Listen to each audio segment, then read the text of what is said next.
এখান থেকে তুই সরে যা। তুই স্বামী নামের অপদার্থ। তুই আমার চোখের সামনে থেকে দূর হ। হে আল্লাহ, আমি এখন কোথায় যাব? পৃথিবীতে আমার কেউ নেই। আমার স্ত্রী আমাকে ঘর থেকে বের করে দিয়েছে। আমি অসুস্থ বলে আমার স্ত্রী ঘর থেকে নামিয়ে দিয়েছে। তুমি আমাকে কিছু খাবার দাও, আমি তো না খেয়ে মারা যাব। আরো খুঁজতে হবে। এটা কি খাবার না শুধু প্লাস্টিক? অবশেষে সূর্য তখনও পুরোপুরি ওঠেনি, কিন্তু গ্রামের বাইরে ছড়িয়ে থাকা আবর্জনার মাঠে একটা হাড় গিলে পাতলা লোক ফাটা জামা আর পুরনো বস্তা নিয়ে ঝুঁকে কিছু খুঁজছিল। নাম ছিল রহিম। গ্রামের লোকেরা তাকে নিকাম্মা বলে ডাকত। বাচ্চারা হাসতে হাসতে বলতো, দেখো কাবাড়িওয়ালা এসে গেছে। সে কিছু বলতো না, চুপচাপ সেখান থেকে চলে যেত। ঘরে না চুলা ছিল, না কথা বলার কেউ। বউ বছর কয়েক আগে বাচ্চাদের নিয়ে বাপের বাড়ি চলে গিয়েছিল। তারপর থেকে ঝুঁপড়িতে সে একা থাকত।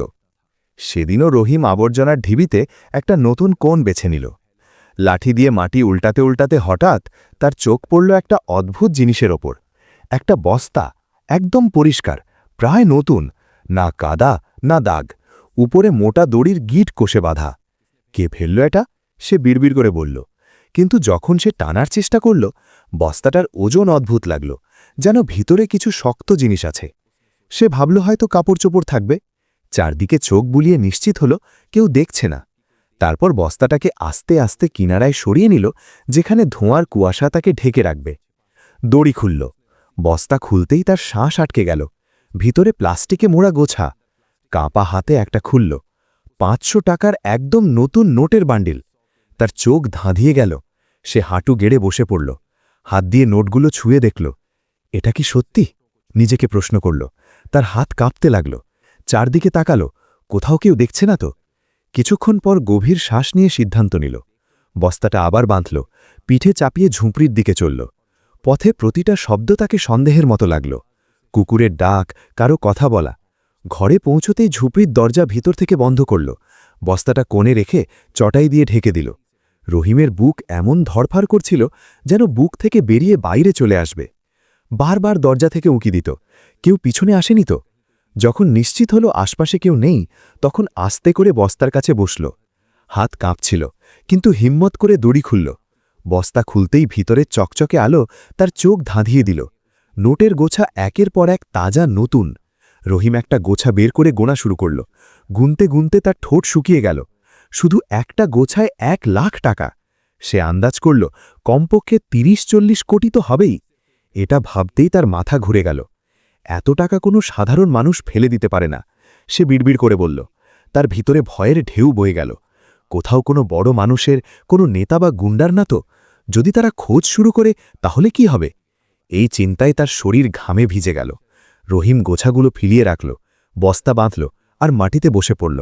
মাথা চেপে ধরে ভাবতে লাগল। একদিকে খুশি ছিল যে বছরের পর বছরের দারিদ্র্য এবার শেষ হবে।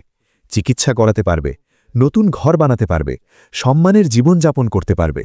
কিন্তু অন্যদিকে ভয় তাকে ভিতর থেকে কুঁড়ে খাচ্ছিল।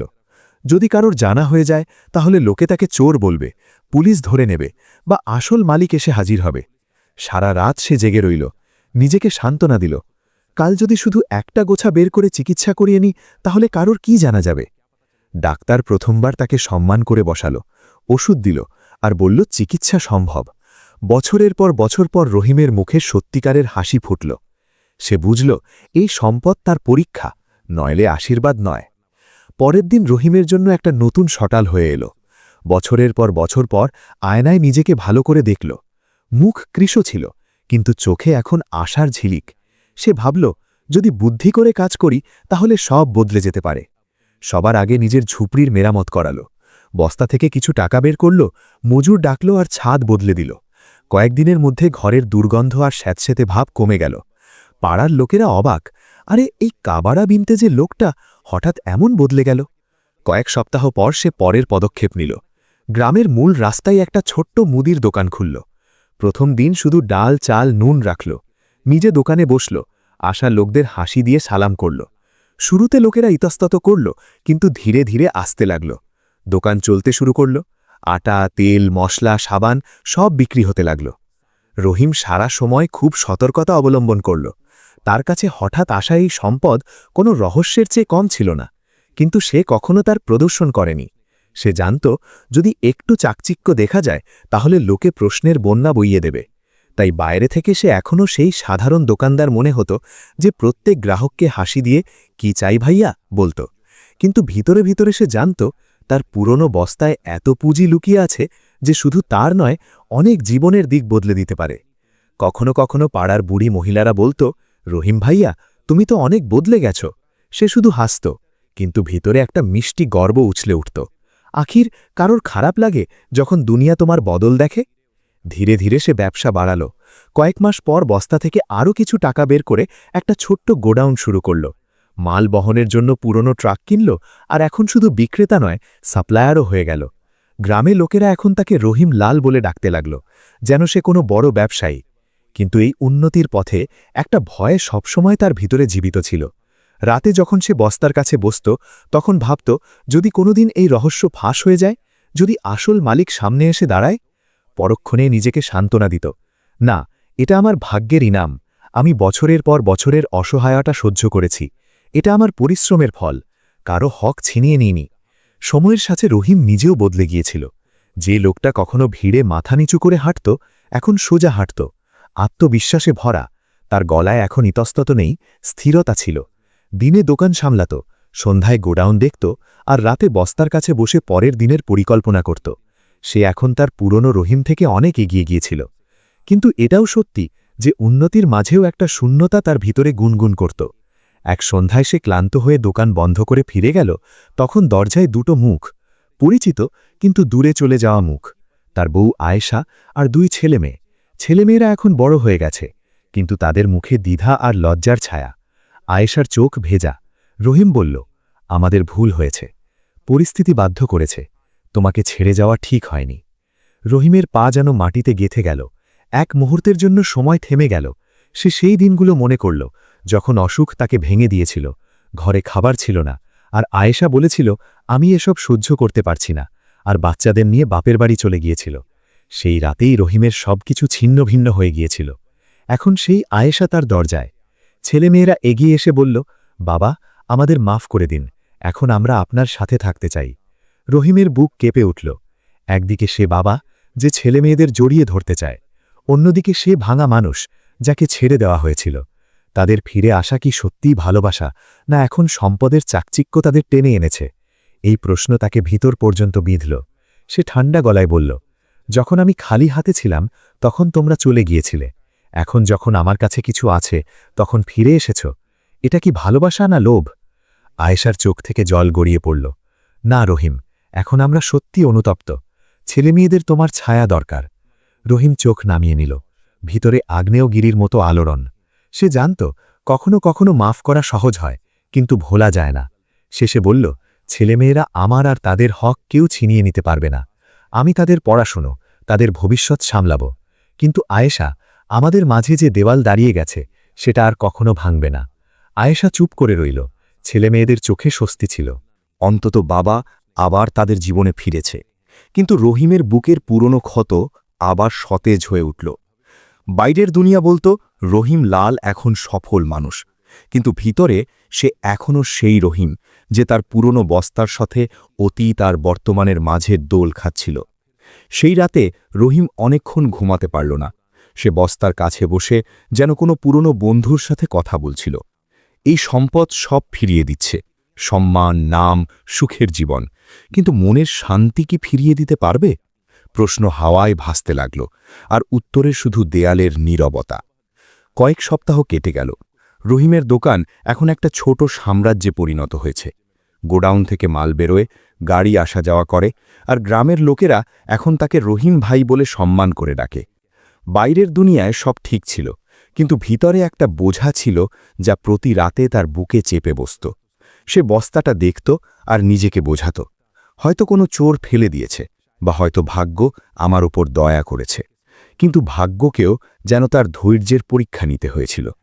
এক সন্ধ্যায় সে বাড়ির উঠোনে চা খাচ্ছিল। ভিতরে টিভিতে খবর চলছিল, সাধারণ রাজনৈতিক বকবক, যা সে আর মন দিয়ে শুনত না। কিন্তু হঠাৎ অ্যাঙ্কারের গলা জোরালো হল। ব্রেকিং নিউজ, বিধায়কের বাড়িতে চুরি। রহিমের বুক ধক করে উঠল।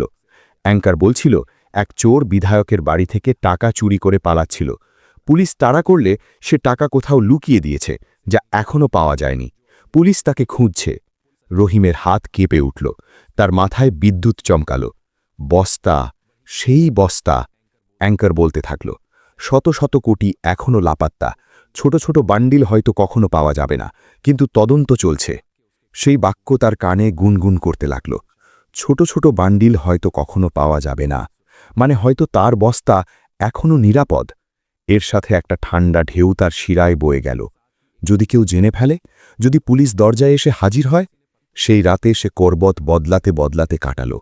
সকালে দোকানে তার মন ছিল ছুটে বেড়াচ্ছে। গ্রাহক বলতে থাকল, আর সে খোয়া খোয়া উত্তর দিতে থাকল। মনে শুধু হিসাব চলছিল, যদি সব লুকিয়ে রাখি তাহলে বেঁচে যাব, কিন্তু যদি রহস্য ফাঁস হয় তাহলে সব শেষ। সন্ধ্যায় ফিরে বস্তা আবার খুলল।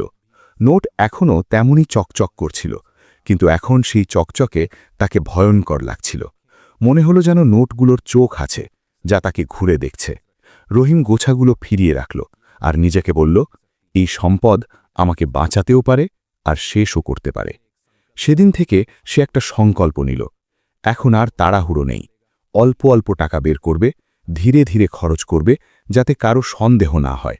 কিন্তু বুকের ভিতর এখন একটা নতুন ক্ষত তৈরি হয়ে গিয়েছে। প্রতিবার নোট গুনতে গেলে তার হাত কাঁপত। তবু জীবন চলতে থাকল। এর মাঝে একদিন পাশের গ্রাম থেকে একজন লোক মাল নিতে এলো। সাথে তার বোন সাবিনা। সাধারণ মেয়ে। 2 বছর আগে সে তার স্বামীকে অসুখে হারিয়েছে, আর এখন ভাইয়ের সাথে কাজকর্ম সামলাচ্ছে। রহিম যখন প্রথমবার তার সাথে কথা বলল, তখন অদ্ভুত শান্তি পেল। সাবিনার কথায় না কোনো আড়ম্বর ছিল, না কোনো স্বার্থ। সে রহিমকে ব্যবসায়ী হিসেবে নয়, মানুষ হিসেবে দেখত। ধীরে ধীরে সে দোকানে আসতে লাগল, কখনো ভাইয়ের সাথে, কখনো একা। প্রতিমার তার সুরে একটা স্বাভাবিক বিনয় থাকত, যা রহিমের দিনের ক্লান্তে সরিয়ে দিত। একদিন সাবিনা হেসে বলল, আপনি খুব পরিশ্রমী রহিমজি, গ্রামে সবাই আপনাকে সম্মান করে। রহিম সেই মুহূর্তে শুধু হাসল, কিন্তু তার ভিতরে একটা অজানা অনুভূতি জাগল। হয়তো টাকা মানুষকে নিরাপদ রাখতে পারে, কিন্তু কারো আপনত্বই তাকে জীবিত রাখে।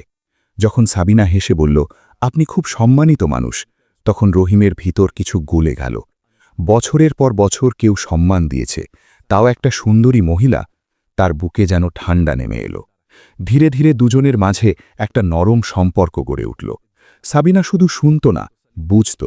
যখন তার রহিমের অতীতের কথা জানল, তখন আফসোস করেনি, বরং তার চোখে তাকিয়ে বলল, যা গেছে তা সময়ের পরীক্ষা ছিল, এখন দরকার তুমি এগিয়ে যাও। এই কথাগুলো রহিমের ভিতর যেন একটা নতুন প্রদীপ চালিয়ে দিল। কয়েক মাস পর সে একটা সিদ্ধান্ত নিল, সে সাবিনার সাথে বিয়ে করবে। গ্রামে এই খবর শুনে নানা রকম কথা হতে লাগল।